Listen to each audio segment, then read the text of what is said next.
மனு அனுப்பியிருக்காங்க. இதை எப்படி பாக்குறீங்க? ஒய்ஃப் மேல தப்பா பாக்குறேன். இப்ப பொது வாழ்க்கைக்கு வந்தாச்சு விஜய். மக்கள் முக்கியம் சொல்றாரு. அதை நிரூபிக்கிறாரு. அது அவங்களுடைய பர்சனல் மேட்டர். அது நம்ம இதுல பாக்குறதுக்கு எல்லாம் ஒண்ணுமே இல்ல அப்படிங்கறதா என்னுடைய ஒப்பீனியன்.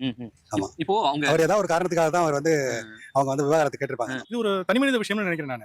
பொதுமக்கள் இதுக்குள்ள போக கூடாதுன்னு நினைக்கிறேன். அவங்க ரெண்டு பேருக்குள்ள என்ன கருத்து வேற்றுமை இருக்கோ, என்ன காரணத்தாலும் அவங்க விவாகரத்து கேட்டுக்கிறாங்க. இது அவங்கள தனிமையா விட்டுறணும். பொதுமக்கள் இதுக்குள்ள போக கூடாதுங்கிறது என்னுடைய இது என்ன பொறுத்தவரை அது உண்மை எப்படி அனுப்பியிருக்காங்க, ப்ரூஃப் என்ன ப்ரூஃப் இருக்கு. சரி, இப்ப அரசியலுக்கு வந்திருக்கிறதுனால அந்த அரசியல் வாழ்க்கை கெடுக்கிறதுக்கு கூட சில பேர் இப்படி சரி பண்ணலாம். ஓகேங்களா?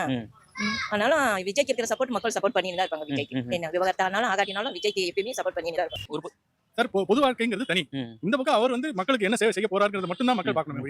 அதை தாண்டி அவருடைய பெட்ரூம்குள்ள மக்கள் போக கூடாது. இந்த நேரத்தை சொல்ல அவசியம் இல்லையே. இதுக்கு முன்னாடி பண்ணிக்கலாமே. 21 பண்ணிக்கலாம், 22 பண்ணிக்கலாம், 23 பண்ணிக்கலாம், 24 பண்ணிக்கலாம். இப்ப சொல்ல அவசியம் என்ன? இவ்வளவு தாமதம் எடுத்துக்கிறாங்க அவருடைய நேம் ஸ்பாயில் பண்றதுக்கு. இல்ல, பின்னாடி கண்டிப்பா இருக்காது. இது பெருசா எடுத்துக்க மாட்டாங்க. வாழ்க்கைக்கும் எலெக்ஷனுக்கும் சம்பந்தம் கிடையாது. அது அவர் தனிப்பட்ட இது கண்டிப்பா எடுத்துக்க மாட்டாங்க.